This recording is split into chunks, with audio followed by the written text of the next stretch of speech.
Caleb. The cops. Yeah, the police show up. Is he worried about this? Yes. No. Adam? No. Yeah, not at first. How come? Because the bodies are getting in no stinks. Yeah, he's like, why should I be afraid? There's no stains, there's no evidence, the body's underneath the floorboards. They're never going to find out. That's a weird story. Right?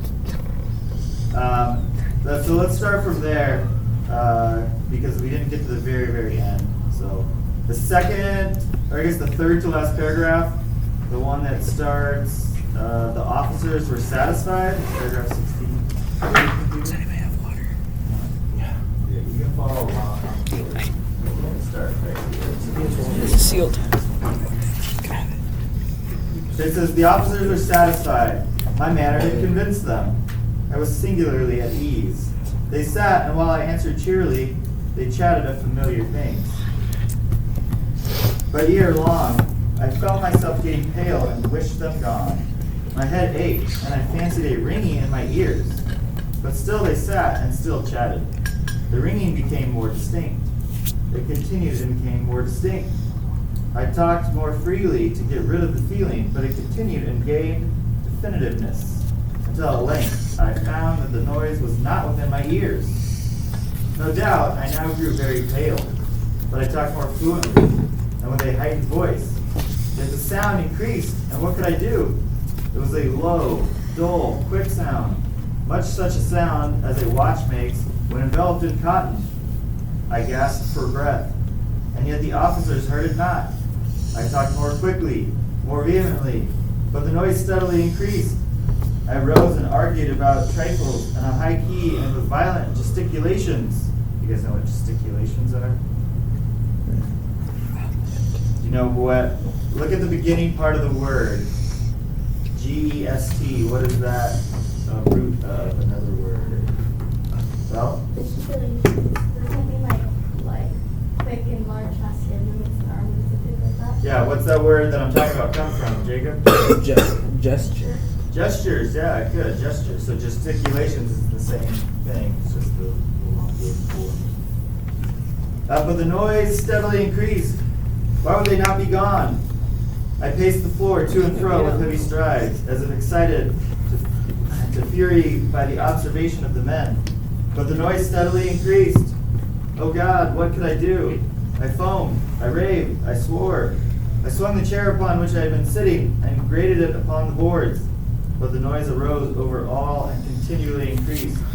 It grew louder, louder, louder, and still the men chatted pleasantly and smiled. Was it possible they heard not? Almighty God, no, no. They heard, they suspected, they knew. They were making a mockery of my horror. This I thought, and this I think. But anything was better than this agony. Anything was more tolerable than this derision. I could bear those hypocritical smiles no longer. I felt that I must scream or die. And now again, hark! Louder, louder, louder! Villains! I shrieked. Dissemble no more. I admit the deed. Tear up the planks. Here, here. It is the beating of his hideous heart. That's the end. So, what happens here in these last couple of paragraphs that we just read? Jordan? Yeah, he basically gives up the fact of what he did. Why does he do this? What happened that causes this? Bill?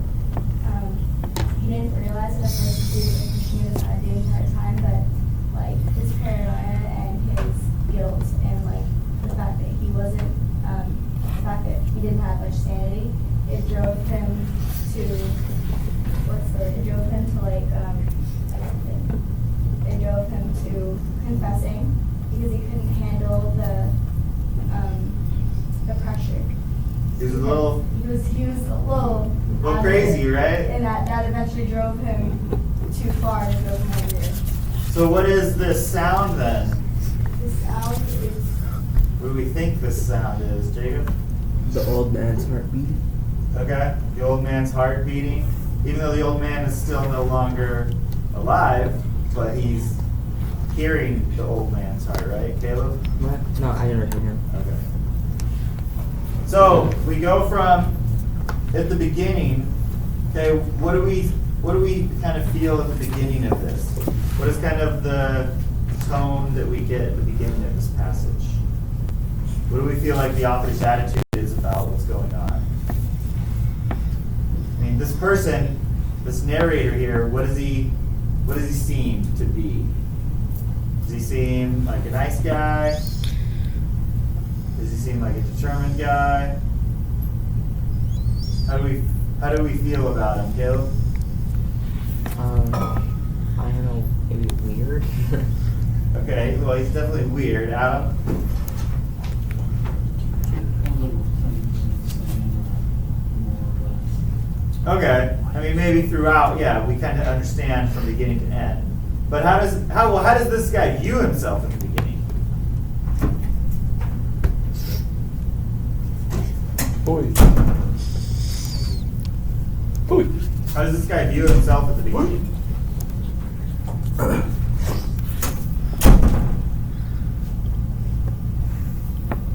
Okay, let's do this then. In paragraphs 1 through 6. Okay, I want you guys to do this. In paragraphs 1 through 6, take 2 different highlighter colors. Alright, let's say red for negative tone, and we'll do blue for positive tone. Okay, and then go through and highlight words in paragraphs 1 through 6 that have a positive tone and have a negative tone. Okay, and then we'll look at what we came up with. Alright?